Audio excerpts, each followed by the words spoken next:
I'm sure a lot of you guys remember the old ceremonial hunting tradition of eating the heart out of the first animal you kill. Meat from those organs are among the most nutrient-rich foods on the planet.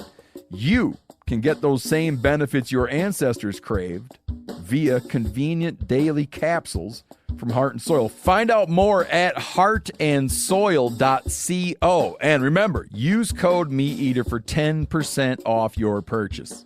There's nothing like snook hook sets at dawn or catching a tarpon in the moonlight. Find your next fishing trip made easy on fishingbooker.com and experience the magic of the Sunshine State or any other destination on your fishing bucket list. Book a blue water adventure in search of sailfish or go snapper fishing with the kids. With over 6,000 captains and trips to choose from, planning your next one just got a whole lot easier. Download the Fishing Booker app on the Google Play or App Store or visit them online at fishingbooker.com to book your trip today.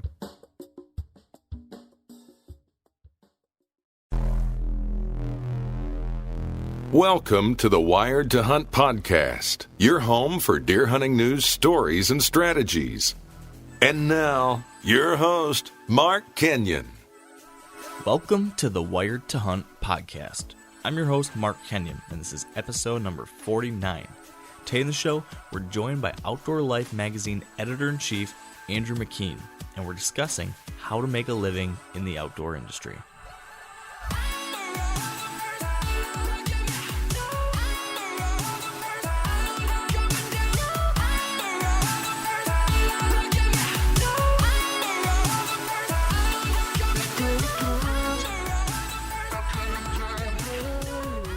All right, welcome to the Wired to Hunt podcast. And today, as I mentioned earlier, we're going to be chatting about making a living in the outdoor industry. And I want to chat about this today for a couple of reasons. First, I get dozens of emails and messages from readers and listeners who are looking for advice related to getting a job in this industry. And I've chatted with a whole lot more out there at shows and just on the streets about, chasing that same dream. It's a dream that a lot of people have, but don't necessarily know how to go after. So I wanted to first and foremost today offer a resource and some helpful advice to those of you who are hoping to take that path. Now, in addition to that too, this also seemed to be a good time to talk about this because the most recent issue of Outdoor Life magazine, which we talked about last week a little bit, is focused on this very thing. Their how-to issue, which is this month, is profiling 6 different people making a living in the outdoor industry.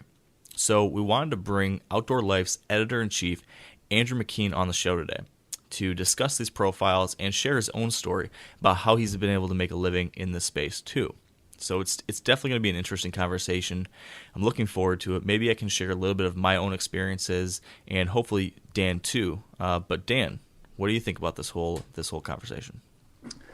Well, it's a very interesting conversation because if you want to, I joined, if you want to say, the hunting industry in about 2006, and then I've been a part of the the video side of it. I've been a part of the product side of it. The video sponsorship side, the products side of it, working for someone who has, tried to, establish a product in the hunting industry. And then also starting over a year ago, starting the Nine Finger Chronicles, I've kind of seen a lot of things come and gone, seen some things that the hunting industry, the good and bad things of the hunting industry, as I'm sure you have as well. And I have friends who are taxidermists and who also work for other hunting companies via like a media company or a product company. So there's a lot of things to talk about. And like always, we probably won't get through all of it. Yeah, that's very true. But I think you're spot on in that it's a huge topic. And there's a lot of different avenues we can go down. But you've got some interesting experiences, and I have some experience from the media side of things, writing and doing the website and the podcast and all these different things I've done. But I'm excited too to talk to Andrew because he'll bring a whole nother perspective, the traditional print experience, and then he has done a whole number of different things over the years that I think will be really interesting. And then also, given his position at Outdoor Life, Andrew has worked with a lot of important people at different hunting companies and different outdoor-related companies, both hunting, fishing, and all over the outdoors. So I think he'll be able to share some interesting insight that you and I haven't even got to have exposure to. But I want to talk about this because it's just one of those things that you hear so many people talk about. I would love to work in the hunting industry. I'd love to work in the fishing industry, or I'd love to work in the outdoor industry. But a lot of people just don't know where to start, or they think it's just this kind of far out dream that just isn't possible. And I think that is unfortunate. And as you know, Dan, I'm a big proponent of, I really do believe that anything is possible. If you set a goal and you put your mind to it and you're willing to put in a lot of hard work, I really think there are opportunities. And so if your dream is to get into the outdoor industry in some way, shape, or form, I really think that you should chase that. I mean, today there are so many new opportunities, especially with the internet and everything how that's transformed everything across the board. There's a better opportunity than ever before to make a living doing something you love or related to something you love. And I just think that too many people settle. This is just my personal opinion, but I think a lot of people settle for just what's safe or what they've always done, and they kind of keep their dream off to the side as, oh, I wish, but they never actually take that leap. And so I hope that today we can encourage and inspire a few more people to chase whatever their dream might be, to take that leap and to give it a shot, because I think if more people did that, there'd be a lot of people that are a lot happier with what they do every day, and I think people can accomplish their goals if they actually believe in themselves. Right. I agree 100%, and on the flip side of that, you also have to, there's a bit of a rude awakening in the hunting industry. It's a small industry, almost to the point where it's one of those brotherhood, old boys club type of scenarios. And that's slowly changing, but there is a bit of a rude awakening that can happen if you feel that it's just as easy as going out and saying, hey, I know how to shoot a big buck. Put me on camera. I'll get sponsors and I'll hunt, with a cameraman until the day I die. Yeah. That doesn't happen. Very true. Very true. There's a lot of people just like that think it just happens easily, and that's definitely not going to happen. And that's whether it's the hunting industry and video, or whether it's any part of the hunting or outdoor industry, hunting, fishing, outdoors, camping, the whole deal. You have to find a unique way to position yourself. You have to get your foot in the door. You have to work really, really hard, because there's a lot of people that do want this kind of thing. So you're spot on. There's definitely a reality check that sometimes we have to have too. Yep, that's a fact. So I think with that said, rather than beating around the bush too much, I really want to get Andrew on the phone and just start talking about this stuff, because I think there's so much to cover, and I think a lot of people want this kind of information and are interested in this kind of help. So I'd say let's use our time as best as possible today and just really pick Andrew's brain about what we can do to better understand the outdoor industry and to offer some helpful advice for people that want an opportunity in it. Let's do it. All right, let's get Andrew on the phone. All right, here with us on the line is Andrew McKean from Outdoor Life. Welcome to the show, Andrew. Thanks, Mark. It's nice to be here. Yeah, me and Dan were just talking about how excited we are to kind of pick your brain and hear your story, given, what I think is some pretty extensive experience in the outdoor industry that I know a lot of people will be interested to hear about. And Dan and I have shared just a little bit from our perspective of our background and what we've done in the outdoor industry to this point. But that really pales in comparison to what you have, what the types of experiences you've had so far. So to kick things off, Andrew, for those that maybe aren't too familiar with you or your work, could you give us a brief background as to, what you do for Outdoor Life magazine right now, and then, we'll kind of go from there? Sure. And in fact, it may be more useful to kind of start where I am now and work back. But what I do now is, I've got a couple of different titles, but I suppose the main one is I'm the editor-in-chief of Outdoor Life, which means, I guess, a lot of things and nothing at the same time. I'm the big chief. I'm the main editor of the magazine, as well as the website and really any content that we do. Anymore we don't think of Outdoor Life as a magazine, as a brand. It's a media brand. And so I'm the captain of that ship. I decide what goes on all content channels and work with a staff of editors, as well as a whole lot of contributors, a design team, and then a production team to make it available to our audience. I mentioned I have a couple of different hats. I'm also the hunting editor at the magazine and the brand. Okay. So I coordinate all the hunting coverage that we have in the magazine, the hunting section, as well as hunting content online. So it's a big job. As I say to my kids someday, it's a grown-up job. I never really intended to have a grown-up job, but all of a sudden, here I am. Yeah, it sounds like you are a very busy person.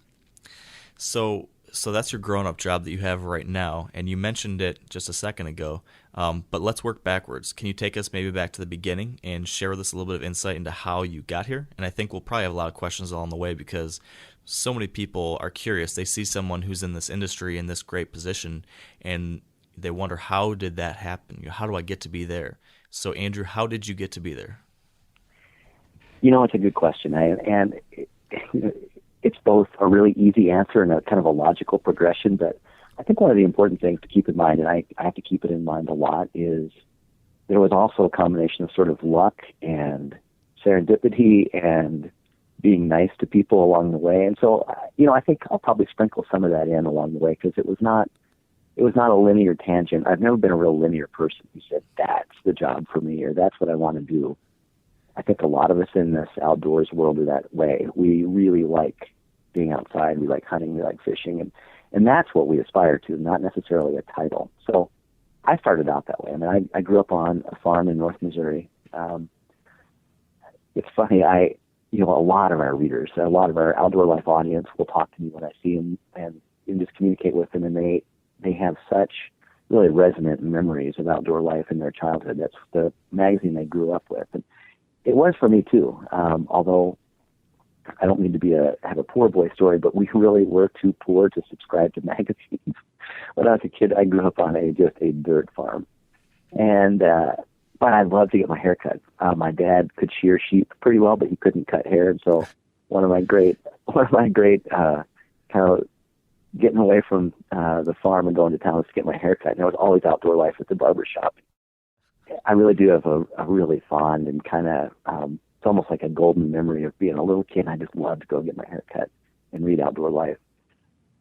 And, really from that time on, just being aware that there was this whole world of content related to what I loved to do, which was hunt and fish, kind of woke me up a little bit. And so, in high school, I was a pretty good writer. My mom was actually a high school English teacher as well as being a farm wife. And it just always was important to be able to communicate in my family. And looking back on it, I never thought at all that I would do this job. I always figured if going through high school and then college, I'd probably be a teacher or something.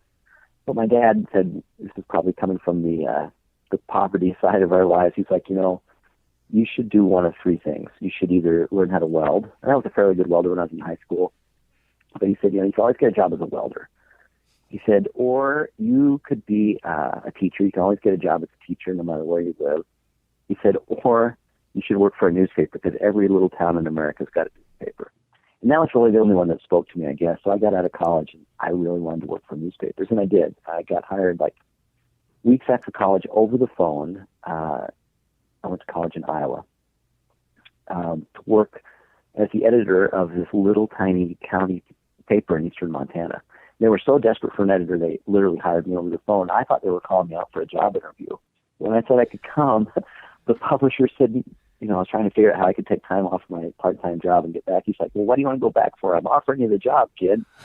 So I got hired over the phone, drove to Montana, which was the best thing in the world because even as a little kid, I dreamed about living in Montana. And here was the opportunity to do it. So that was really how I got into, writing for a living, was working for little newspapers. And I encourage any of your audience to actually think about that because my dad is right. It's not a good time to be in, I would say mid-sized newspapers. Online content has really taken away a lot of that, but small town newspapers still have a niche that can't be really filled very easily by social media or the internet. It's a great way to get started because you do it all, as I did. I was still in the days of film photography. I took all the pictures. I developed it all in the darkroom. I wrote every story, and I was my own editor, and you get pretty good at that. Or you get really bad at that and you lose your job. But right. I had an aptitude for it, and I got really good at it, and I realized that's what I wanted to do. But being a 22-year-old in eastern Montana wasn't necessarily the best fit, even though I fell in love with the hunting out here. To bring this full circle, and there's more to talk about in between, but I live like 50 miles from where that first newspaper job was. And I came back here because of the hunting, frankly. Within 20 miles of town, I can hunt 6 big game animals, all the birds I'd ever want. It's just a phenomenal place. Oh, there's the train. I mentioned we'd probably be interrupted, or at least the audio flavor of a train coming through. Anyway, I went to Seattle after my stint in eastern Montana and worked for bigger newspapers and in magazines. That's where I started freelance writing. I realized I really had an interest in magazine writing because I just love the ability to match great design with fun words and a good story, and magazines really are that whole package to me. I pretty quickly started realizing 2 things about Washington. First of all, it was a horrible place to be a hunter. I lived outside of Seattle, and it was a boom town, and still is, and it just was hard to find lonely places, which is really what I grew up on and still am pretty attracted to. And the second thing I realized was it was a pretty good media market, and so I started selling lots of magazine stories to airline magazines and to specialty publications. But I was itching in the worst way to get back to Montana, and I took a job. Some of your audience may be familiar with this title. It was mostly based in the Northwest, in the West Coast, but the titles were called Fishing and Hunting News, and each state had one. It was a little bit like the Game and Fish publication. Yeah. The thing came out every 2 weeks. It was basically a tabloid newspaper, and it was, I still have a lot of affection for it. The outfit has gone out of business since then, but it was red meat and night crawlers. I mean, it was the most hook and bullet publication you could imagine. And I mention that because I think we're missing some of that in the media landscape anymore. I mean, the real kind of bait shop rag where you could go and kind of find out what was biting when, what the game reports were looking like on a really kind of granular state-by-state basis. Anyway, I took that job. It was based in Seattle, but I told the guy who hired me, the publisher, I would only take it if I had a chance of living back in Montana. And he gave me 6 months, and I think within about 6 weeks I was back in Montana. It was the best job I will ever have in my life. The publication came out every 2 weeks, but I was pretty good for my newspaper background. I could write pretty smart and pretty fast, and I could get the whole thing done in a week. So I would take the other week, and I had a pickup and a fly rod and a shotgun. I wasn't married, no kids, and I would just go on walkabout. I'd take a week and just go explore. And to me, that's the other thing I would encourage your audience. Like, you kind of make your own content. You make your own stories, and you can get all the assignments in our world to write stories that you want, but there's nothing like just doing it with no expectation of ever selling a story or profiting from the experience. The experience itself is the value, and I look back on that now. That's really how I learned the West. I became the editor of not only the Montana edition, but Idaho, Utah, Wyoming, and Colorado. And so I learned the Rockies and the whole Intermountain West from the back of my pickup. But that lifestyle only lasts so long. I met a girl, I got married, I had twin boys, we bought a house, and I got fired in about that order. Yikes. How old were you at this point in your life? I was probably 28, 29. Okay. I wasn't quite 30 yet, but I was looking at it. And when I got fired, I realized my life wasn't working. I realized that most of my friends who were really good freelancers had a spouse who had a very good job, and usually with benefits. And here I didn't have any of that. But along the way, I had started freelance writing for Outdoor Life magazine, really being the Western correspondent. I don't know, you guys are probably too young to remember this by a few years, but Outdoor Life and Field and Stream both used to have regional sections. They were in the back of the magazine, and they were usually color-coded or just on a different stock of paper. And they were covering on a regional basis a lot of what I was doing for that fishing and hunting news job, and so it was a pretty easy translation. I was the Western editor for Outdoor Life, and we had the regional pages, and wrote a few features for them. And but here I was out of a job and really needed something. And the editors at Outdoor Life said, we still want you to contribute as much as you can to us, but we don't have a staff position, which was fine with me. But a lot of my schooling was in biology, and I had a lot of friends who worked for the state game agency. And I actually took a job in the town I live in now, which is Glasgow, Montana, working for Montana Fish, Wildlife, and Parks, the state game agency, in a lot of different capacities. It was probably the second or third best job I'll ever have. I encourage anybody who has the chance and the aptitude to work for a state game agency, because to me, I think it actually filled out a lot of my professional experience. To work for the managers of the wildlife resource and to understand, where the funding comes from, what some of the constraints and opportunities are out there in terms of wildlife management, I think is a perspective that not enough people have. And I was delighted to have it. I worked as a private land biologist securing access. I worked as the youth fishing coordinator. I was the hunter education coordinator. And I did a lot of writing for the department, news releases, a lot of education programs. It was a great job. And it got me back in eastern Montana, which is a sportsman's paradise and a great place to raise kids. My kids were young, and since we've been here, we've had a third kid. And they're going to probably have to haul me out of this town in a box. So I still live here. But little by little, as I worked for the department, I was actually getting more and more work from Outdoor Life. And so I kind of had twin jobs for a while. After a while, I realized it wasn't fair to the state to keep doing the amount of freelance work I was doing. But I also was getting a little bit rested working for a state agency. I'm not a very good bureaucrat. And so there was something that happened. I told you there was some serendipity that occurs in any career.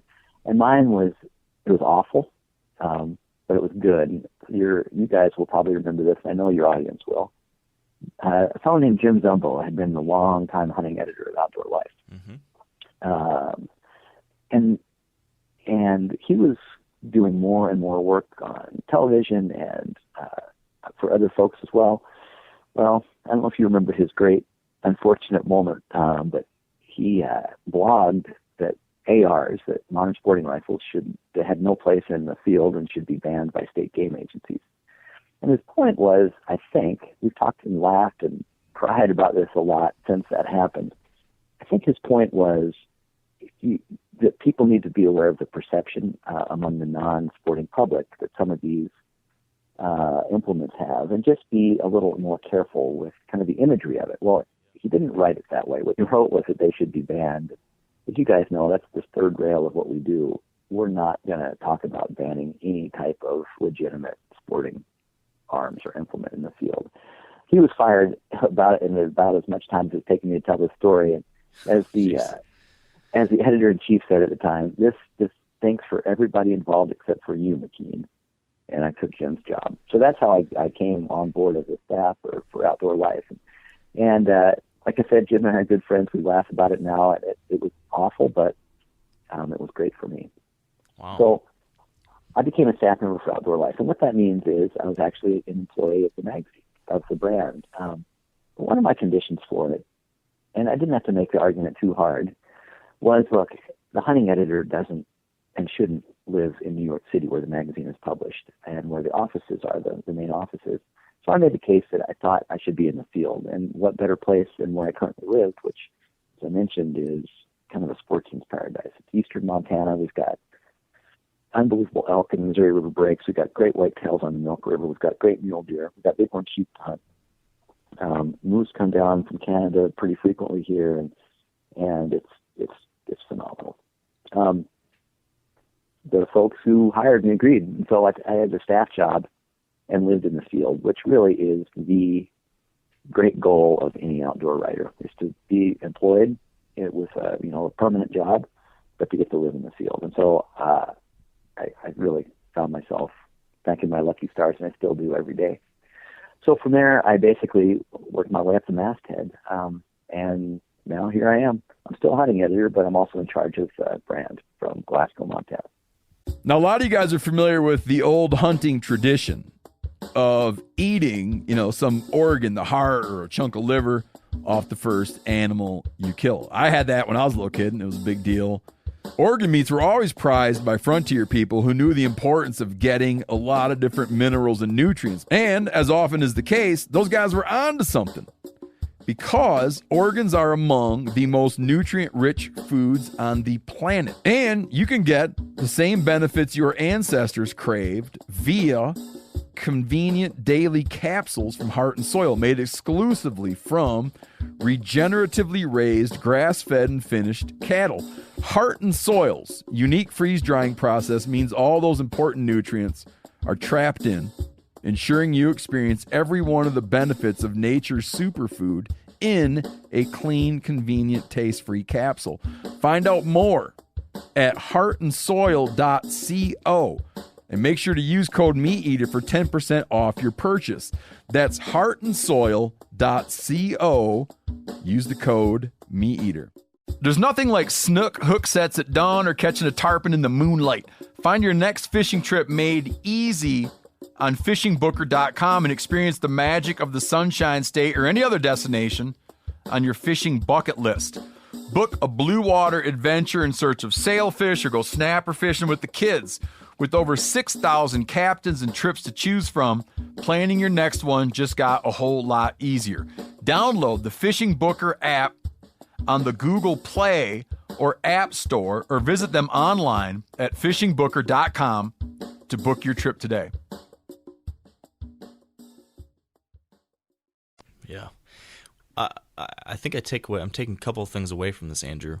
Number one, I think Dan and I are both very jealous of where you live. Let's put that right up there because that sounds incredible.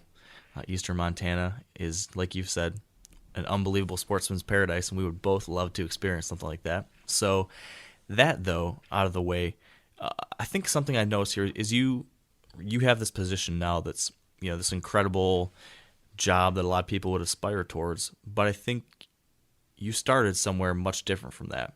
And you kind of took advantage of different opportunities along the way to work your way up that ladder.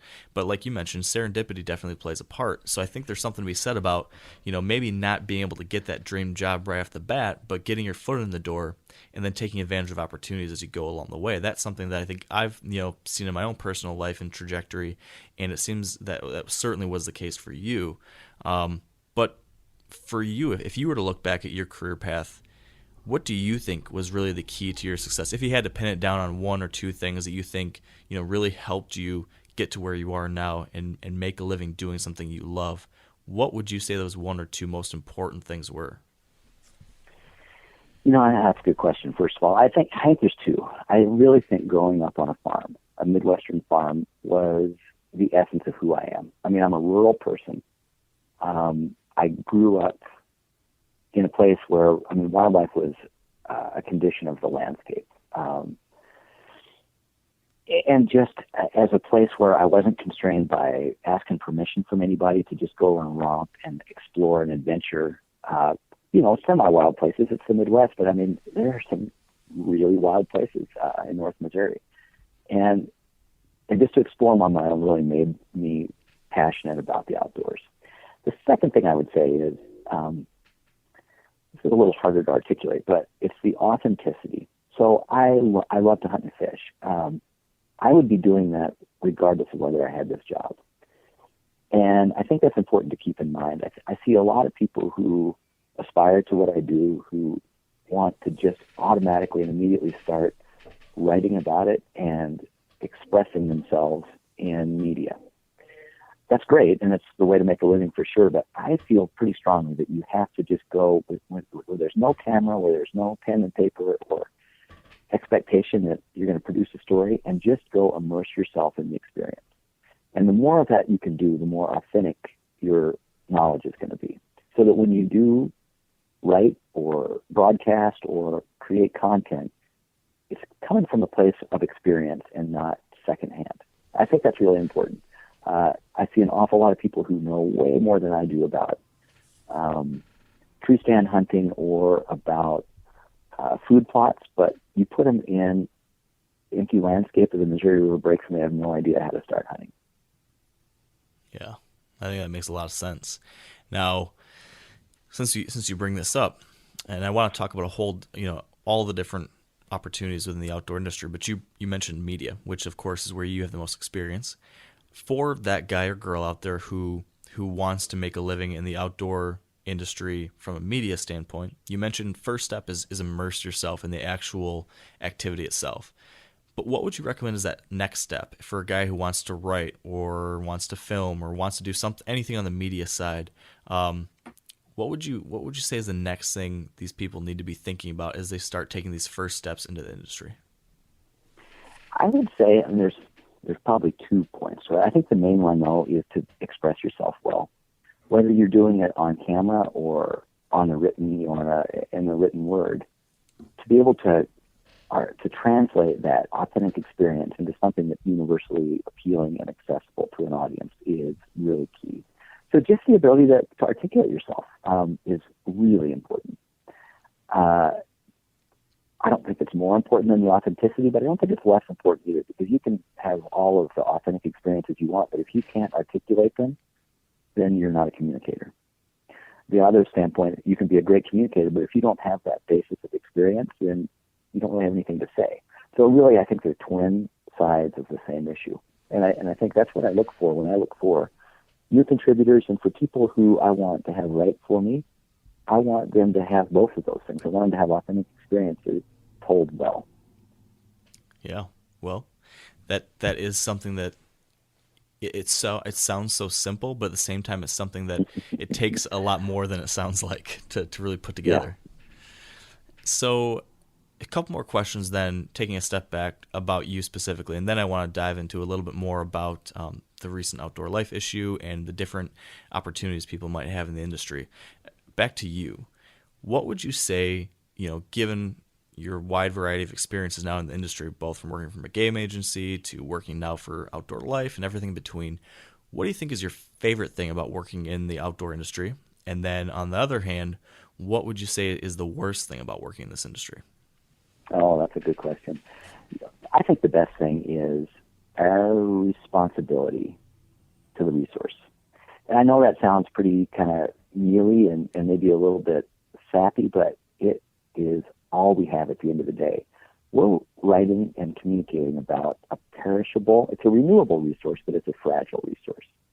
And that is the wildlife resources of America. And, we got here on the backs of people who put an awful lot of themselves, sweat and blood and time into ensuring that we've got huntable populations. I think we tend to lose track of that every now and then. That, we take for granted what we love to go pursue without really thinking about what we need to do to give back to the resource as well. That's always in the back of my mind when I'm putting out an issue, our conservation obligation. Yeah. It can sound medicinal. It can sound sort of like a blah, blah, blah, like eat your vegetables, but it doesn't have to be that way. When you start to strip away, kind of the layers of, geez, why can we hunt turkeys and how do we hunt turkeys and where does our licensing money go? I mean, it's still a very lively and alive obligation that we have. The worst thing is the commercialism of it. I mean, it sounds pretty contradictory. Here we are talking about making a living in the outdoors. Don't forget, the first danger of our wildlife resource a century ago were the people who literally made their money off of the resource by market hunting. And I think we need to keep in mind that, and it goes back to that first statement, we have an obligation to the resource not to exploit it.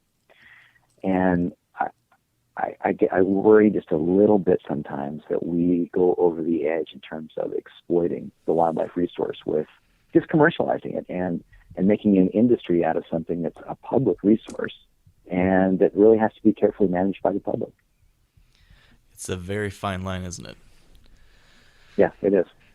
But it's doable. I mean, I think as long as we're aware of that line, that's half the battle. So true. I think the two things you mentioned right there are two of the things that have been equally important to me too, is really the care and the remembering how important and how fragile this resource is. And like you said, I feel like it's an obligation of anyone working within this space to realize, hey, we are making a living related to this, and therefore it's definitely our obligation to make sure we're giving back to that, and allowing that to be an opportunity there that's there for people for years and years to come, our grandchildren and children. I like this line of questioning, though, of the pros and the cons of the outdoor industry, because I think a lot of people look at this from the outside and say, wow, that's the dream. But there are some harsher reality. There are, like any job, right? There are downsides, and you mentioned one of them there, Andrew. But I'm curious to get Dan. I'd love to hear your perspective, Dan, because you've got to work in the outdoor industry a little bit from another side. You've worked for a company producing a hunting product. So from your standpoint, Dan, real quick, can you share what you think your favorite part of being involved in the industry, whether it's the media or the product side, and then your favorite and your least favorite thing? Well, from the product side, you know, it's almost like another job. You have a product, you got to get it sold. So as I was the vice president of sales and marketing, and in that role, your job is to make money selling the product. So you get a talk with Cabela's and Bass Pro Shops and all the other big box stores, and even further than that, the dealers, and and that's cool. And a lot of people don't really associate that, even though it is, they don't really associate that as being in the hunting industry, because it's really just another job. It didn't necessarily allow me to hunt or fish more than I already did. It was a job for a company that marketed itself in the hunting industry. So, the positives were, I got to meet a lot of interesting people, and in a way help, I guess what I'm trying to say here is it's like who you know. Now, I don't want to say it's all about who you know, but you get to meet a lot of people, and because you get meet a lot of people, there are opportunities there that present themselves, and then it's up to you to take advantage of them or not. That's as from a product side, and as you know, I also did DVDs. I was in a DVD for about 8 years, and we did a web show as well. And just again, I come back to the people. I got to meet a lot of great people who were very concerned about the resource. Just like Andrew said, and I mean, and just being able to capture my moments for the rest of my life and being able to show them to my kids and grandkids, and like, here's the very first doe I ever shot. It was caught on camera, or here's a big buck that I shot, or here's the big buck that I missed. Those kind of experiences, are captured on film, and that's kind of neat as well. Definitely. Now, what would you say would be a potential downside of your experience, though? I tell you what, the hunting industry is tricky, and it has its positives and its negatives. And I think one of the negatives is it has become very commercialized, just like any other industry, like sports related or whatnot. But it's, I don't know. I see a lot of negativity it's very hard to explain unless you've been there and been able to observe it yourself. But, people jumping back and forth saying, I use this product or I use that product, and not really caring at all about the animal that they're hunting. They're doing it because it makes them $1 at the end of the day, and they're not concerned about the animal's life that they're taking.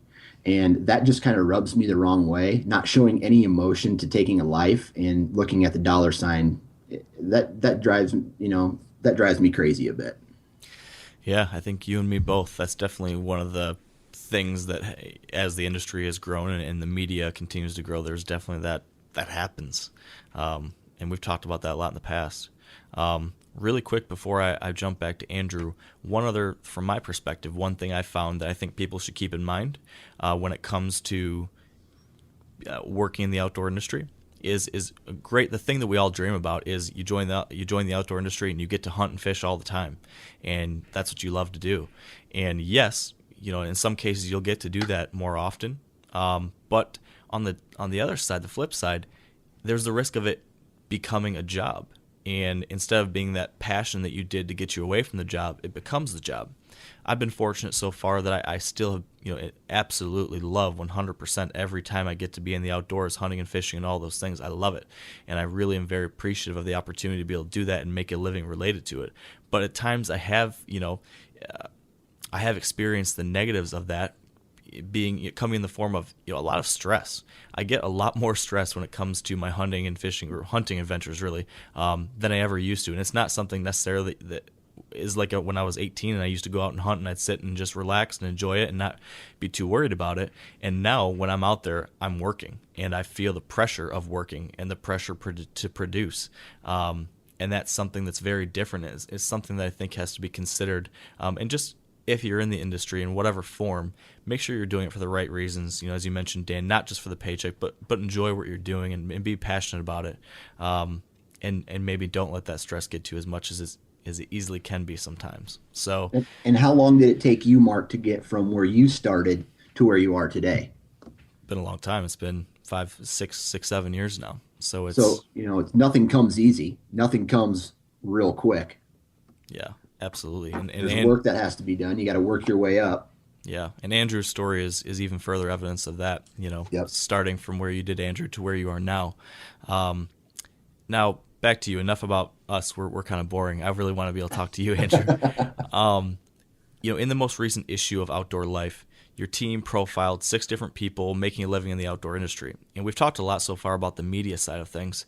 We talked last week about the fact that I had the opportunity to be featured in that issue too, which is incredible, and I'm very appreciative of. But I'd love to hear a little bit from you, Andrew, on who those other people were that you got to profile, and maybe you can speak to a little bit of the different opportunities that there are in the outdoor industry, because I think a lot of folks jump to the media because they see that all the time, but there are a lot of different ways people can get their foot in the door in the hunting and fishing industry. Can you speak to that a little bit and maybe about what you learned from putting this issue together? Sure. No, the first thing I want to say is, as I'm sure everybody knows, you are the cover model for the April issue, and the thing that proved to me is that we still do have demographic success among the 12 to 14-year-old girls. So it was kind of a win-win. I like the audience here. Right. Thank you very much for ripping him right on his own show. I love that. Yep, that's good. Well played. Yeah, it was a really fun package to put together, and it has a little bit of a history to it. One of the things that Outdoor Life has always delivered is this really gritty, essential how to do something. Really, from you go back to the old 1930s, 1940s, 1970s issues. There's a lot of illustrations like, oh, that's how to build a canoe, or that's how to keep with the canoe theme. That's how to make a silent paddle stroke, a J stroke. It's cool. So that's really part of our DNA, is this how-to DIY ethic. What we wanted to do with our how-to issue this year was to really divide it into 2 halves. And one is how to save money in the outdoors, and really kind of with a budget-conscious theme. And the other is how to make money in the outdoors. And really that's where you came in. And what we wanted to do was profile a number of people who were making a living in either expected or unexpected ways. And so, I'll talk about the people we profiled first, and then I think it's important to talk about the people we didn't profile, but who we thought about, because it really gets at that, I think, broader picture of this outdoor industry, because it's bigger than you think on the surface. Once you start scratching down, it's like, oh, yeah, that's part of the outdoor industry. But so we profiled you, and what we really wanted to do, I think on the cover, we called you the new media dude. Somebody who's sort of making content, homemade content, I would say. And I think what you do is brilliant, and I think it's a really aspirational look at somebody who has sort of made their own living in life. We also, in fact, I had to open up the magazine to make sure I didn't leave anybody out. To your point of kind of going from the expected through the unexpected, we also profiled another outdoor writer, Ron Spomer, who's pretty high profile, pretty well known name as a freelancer for a number of different titles.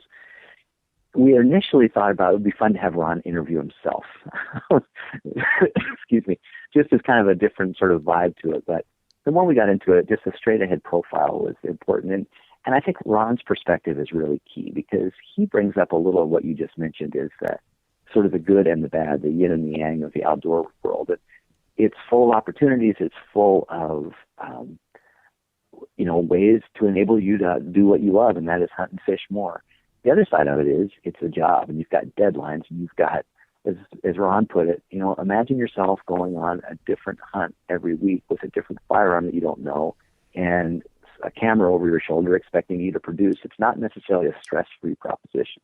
And I think he articulated that pretty well. It's like, at the end of the day, it's not recreational, it's employment, and that comes with a certain set of expectations. We also profiled, actually this was a really fun one, we profiled a kid here in my town of Glasgow who works with his dad in a local sporting goods store, D&G Sports in Western. If you're ever in Glasgow, you got to stop in. It has one of the best mule deer and whitetail trophy displays you've ever seen. But it's a great kind of dust country sporting goods store. It's an independent sporting goods store, not part of the big box franchise or anything like that. And what I wanted to do was profile Sam. Sam Morehouse is his name, is somebody who sees the world from behind the gun counter. And what's his job like? The pros and the cons. And if he described it, the pros are he gets to talk to people, he gets to talk about what he loves, which is guns and hunting. The downside is he's talking about guns and hunting. He's not actually hunting out there with guns. Right. So, there's a little bit of that, I guess, order of remove from actually doing what he loves to now talking about it and selling it. And that's a little bit about what Dan was talking about. We also, we profiled an outfitter, actually another Montana fellow. This guy is a public land backcountry elk outfitter in western Montana named Lane Wilcox. And really just about what it takes to be an outfitter. And I think his perspective was really honest. And that was basically, here's how much money I make a year, but here's how much I spent. You're not going to get rich doing this. And there's a lot of downside. If one of your horses gets sick, or one of your guides can't make it, or you've got a lousy cook, you're screwed. And you've got a lot of people counting on each part of that machine to work. And if one part doesn't, you got a problem. And the second thing is, how do you create a customer base? When you think about a lot of outfitters, they're charging money for an opportunity, but they're also having to produce. And so we've got a lot of stress on us as individuals. They've got a lot of stress on them as business folks, because a lot of their business is repeat customers. And Lane talks a little bit about that. Is you better make somebody happy, because if they leave happy, they're going to tell a couple of people. If they leave mad, they're going to tell everybody. We also profiled Kirsty Pike, who's a lady in the outdoor industry. She makes the Prios line of hunting clothes for women. And really talked to her about the origin story of that business and kind of what it takes to run a niche business in this outdoor industry. And then lastly, we talked to a girl, a lady in the Northeast who runs she's the head boat mate on a fishing boat. It's one of these big party boats that takes upwards of 30 anglers out offshore, and everybody catches fish, and she's got to bait hooks and make sure that people are playing fish right and netting fish, and then she's filleting fish and packaging them, and she does it 3 times a day. Wow. It is a hard working job. And I think her profile really brought that up. Is like, she's hopping. I mean, there's not a quiet moment on all of these trips, and there's a lot of people who are counting on her abilities, and she loves every minute of it. That's awesome. So that was sort of, I guess, the landscape that we covered in terms of people who are making a living in the outdoors. But as I said, you start to scratch around, and it's hotel maids in, let's call it Aberdeen, South Dakota, in October during pheasant season are really making a living on the outdoors and the outdoors industry. There are folks like, the folks who are working the gun counter at Walmart or working this, Stop and Sporting Goods shelves. There are the people who are designing turkey calls in their basement with the hopes of making it big. So it's a pretty wide and diverse field when you really start thinking about it. But our intention was just to profile a few people who you might think about and who you might not think about and tell their stories. Now, a lot of you guys are familiar with the old hunting tradition of eating, some organ, the heart or a chunk of liver off the first animal you kill. I had that when I was a little kid, and it was a big deal. Organ meats were always prized by frontier people who knew the importance of getting a lot of different minerals and nutrients. And as often is the case, those guys were onto something, because organs are among the most nutrient-rich foods on the planet. And you can get the same benefits your ancestors craved via convenient daily capsules from Heart and Soil made exclusively from regeneratively raised, grass-fed, and finished cattle. Heart and Soil's unique freeze-drying process means all those important nutrients are trapped in, ensuring you experience every one of the benefits of nature's superfood in a clean, convenient, taste-free capsule. Find out more at heartandsoil.co and make sure to use code MeatEater for 10% off your purchase. That's heartandsoil.co. Use the code MeatEater. There's nothing like snook hook sets at dawn or catching a tarpon in the moonlight.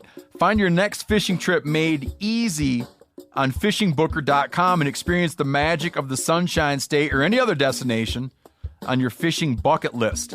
Book a blue water adventure in search of sailfish or go snapper fishing with the kids. With over 6,000 captains and trips to choose from, planning your next one just got a whole lot easier.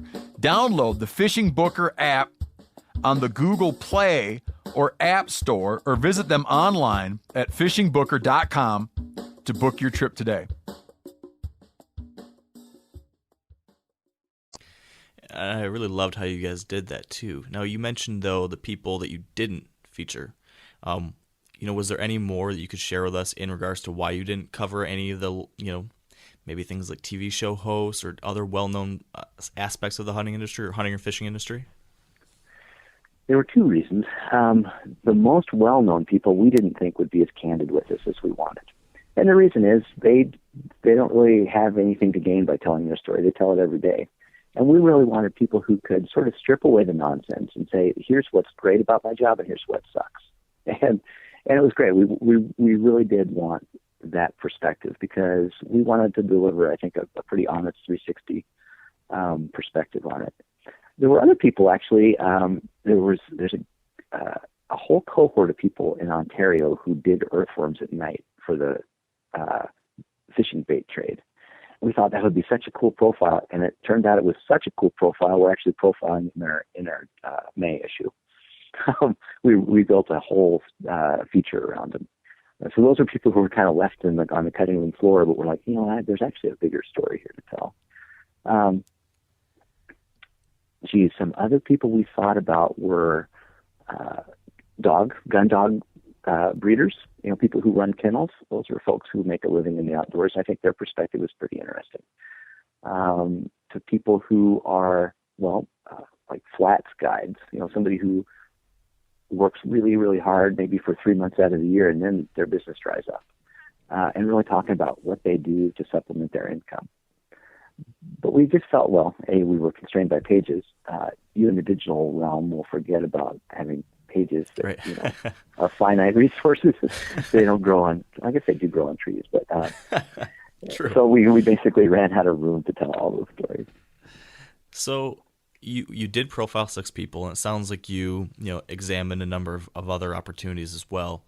Was there anything that you or your team noticed that was consistent across all these people who have, quote unquote, been able to make it in this industry? And maybe that's from these 6 people or, across other people you've talked to or have known. Is there any consistency between those people that can make it in the hunting and fishing industry? There is one, and I'm not sure that they articulated it so much as I sensed it from kind of a unifying theme, and that is something that Dan talked about earlier. This is an industry of relationships and people, and it's actually what attracted me to it initially and really keeps my affection going for this industry. It's really a bunch of friends who are united by kind of a common purpose. People who may work for totally different brands or in totally different segments of the industry, but it's that relationship. And a lot of the people we talked to, who we profiled, also brought up that relationship. So the gun store clerk loves his job because he gets to interact with people in his community all the time and talk hunting and fishing and get paid for it. That was actually the same as the outfitter. He was talking about how word of mouth and referrals is a big part of his business, but he's doing it because he loves people. He likes to be with people and be with them in these really memorable moments, which is, hunting their first elk in really aspirational landscapes. So it's that kind of people orientation, I think, that really brings people together and keeps them in the industry. As Dan mentioned, though, that's changing a little bit. As it gets more corporate, there's more commercialism that creeps into it. I'm seeing just on a personal basis, the relationship basis of the industry get a little bit more diluted. Interesting. So let's we're getting here close on time, so I want to close things out here on a little bit more of a tactical basis. For those people listening today, they've heard your story. They've heard a little bit from Dan and I in the past and a little bit today. We've talked about the highs and the lows and about some of the different options out there. There's, like you mentioned, it's a very wide space. There's everything from being on the media side to working for a company towards working, as a guide. There's lots and lots of options. But what about how, and this is a little bit difficult because there's a lot of different avenues that, someone could go into, but is there any starting point for someone, how about making the decision of how to get involved in the industry? Do you have any advice for someone when it comes to making the decision, should I get in the industry or should I not? Yeah, I think if any time that you can marry what you love to do with what you need to do to make a living, you should do it. Whether that's, as a professional sports athlete or whether it's working in the outdoors, I think the upsides exceed the downside. So I encourage anybody who wants to pair the two to do it. But I would encourage them to do it with realistic expectations. This is not an industry where you're going to be a celebrity or a millionaire overnight. You're just going to take a lot of work, which kind of comes to your point of how do you get started. What I'll talk about is on the content side, because that's what I'm most familiar with. I would say just start. Start somewhere, whether it is approaching your local newspaper to write an outdoors column, even for free. Do it. The more you do it, the better you're going to get at it. And if somebody comes to me and says, I've got a great idea for a story, the first thing I'm going to do is say, well, have you written anything before? How do I know that you can actually do it? So do it. Get a portfolio, get a track record of it. Whether if you want to have a television show, start filming yourself. Start telling stories on camera. Just do it. Whether or not you can sell it or whether there's a market for it doesn't matter. And to me, that goes back to that authenticity. If this is something that burns hot inside you, just do it. It's easy to start a blog. So start a blog. Just do it. And that way you can refine your voice. You can figure out if you do have anything to say or not. You can figure out how to attract and keep an audience. And those are all things that are critical to making a living in this space. Absolutely. I think that's so true. And it's funny you mentioned that because that's the exact, I get a lot of people asking that question to me, and probably far fewer than you do, but I have that question a decent number of times, and my advice always is that exact thing. Just start. You have to start doing it, experiencing it, trying your hand at it, putting yourself out there, and you'll learn, you'll grow, and eventually as you meet people and opportunities will come your way. And I think another piece that I'll kind of add as an addendum to that, it's important to start, but it's also important to start believing that you can do it.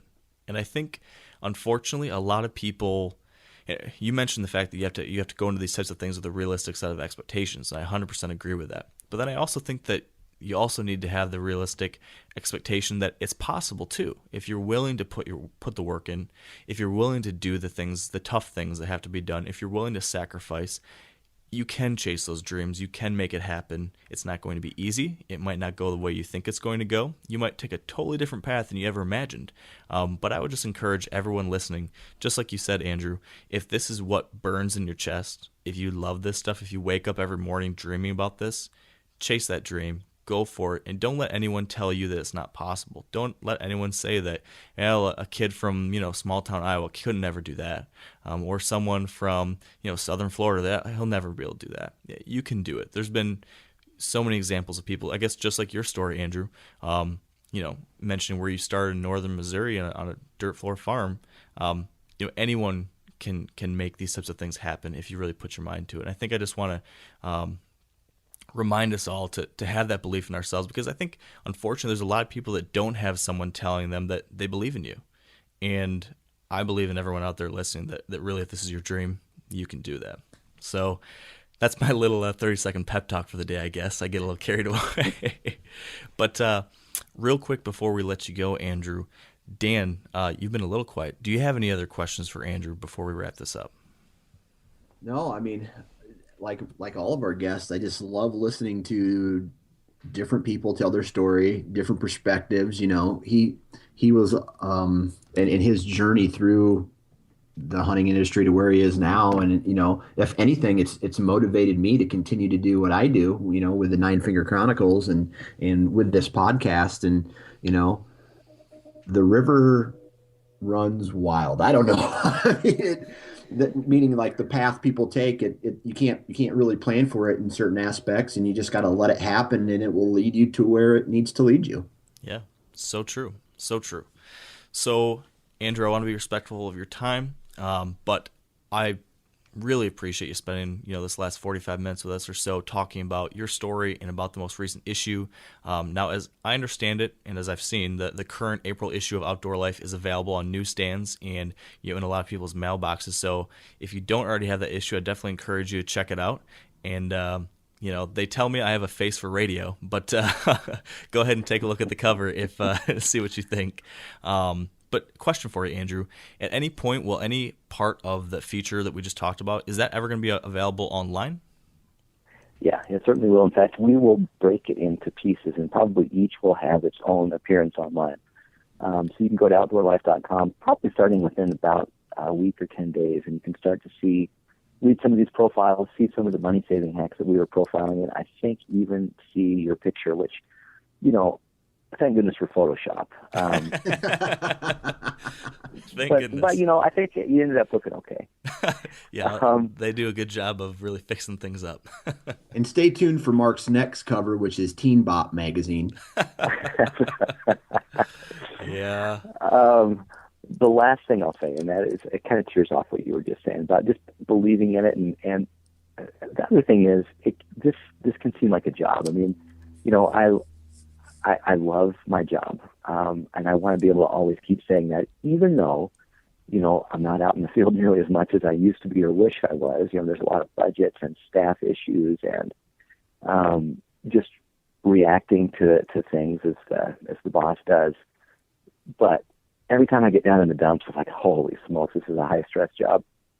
I'm reminded of something. Actually, he was my boss when I worked for Montana Fish, Wildlife, and Parks, and in that job, there's a lot of bureaucracy. You're really a public servant, and so there can be, you can get a lot of interesting perspectives, and it's easy to get down in the dumps. And every now and then, he would just say, "Can you believe what we're doing? What we get to do?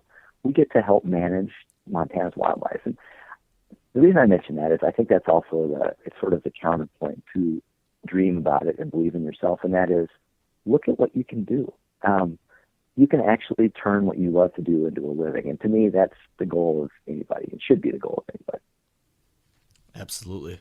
I think that is a perfect spot for us to leave this episode too. So, Andrew, I'll make sure to include links in our show notes to outdoorlife.com and Facebook and all the different places that our listeners can check back on and maybe see some parts of the story that we talked about today.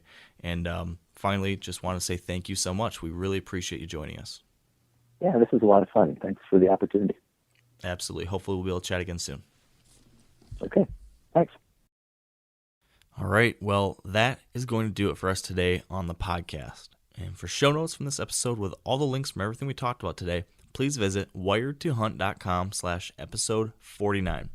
And if you enjoyed the show, please take a second to leave a rating or review for us on iTunes. We really appreciate it, and it helps other people find out about the Wired Hunt podcast, which is definitely something that's helpful. So thank you in advance. Also, if you're not yet subscribed to the podcast on your phone or tablet, I'd highly recommend you do that. It allows you to get each week's episode automatically downloaded to your device, and it makes it a lot easier to consume the podcast.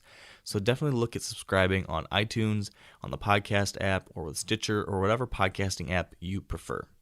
Also, we'd like to thank our partners who have stepped up to help make the Wired to Hunt podcast possible. So big thank you to Sitka Gear, Trophy Ridge, Bear Archery, Redneck Blinds, Huntera Maps, Huntsoft, Lacrosse Boots, and the Whitetail Institute of North America. And finally, thank you to all of you for being here with us today. I hope you found this episode helpful and maybe even inspirational. But if you're looking to chase the dream of making a living in the outdoors, I'd like to offer one more piece of advice. Never, ever give up.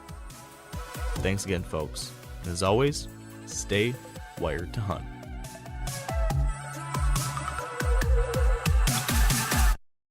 I'm sure a lot of you guys remember the old ceremonial hunting tradition of eating the heart out of the first animal you kill. Meat from those organs are among the most nutrient-rich foods on the planet. You can get those same benefits your ancestors craved via convenient daily capsules from Heart and Soil. Find out more at heartandsoil.co. And remember, use code MeatEater for 10% off your purchase. Outdoor adventure won't wait for engine problems. Things like hard starts, rough performance, and lost fuel economy are often caused by fuel gum and varnish buildup. Seafoam can help your engine run better and last longer. You simply pour a can into your gas tank. Hunters and anglers rely on Seafoam to keep their engines running the way it should the entire season. So pick up a can of Seafoam today at your local auto parts store or visit seafoamworks.com to learn more.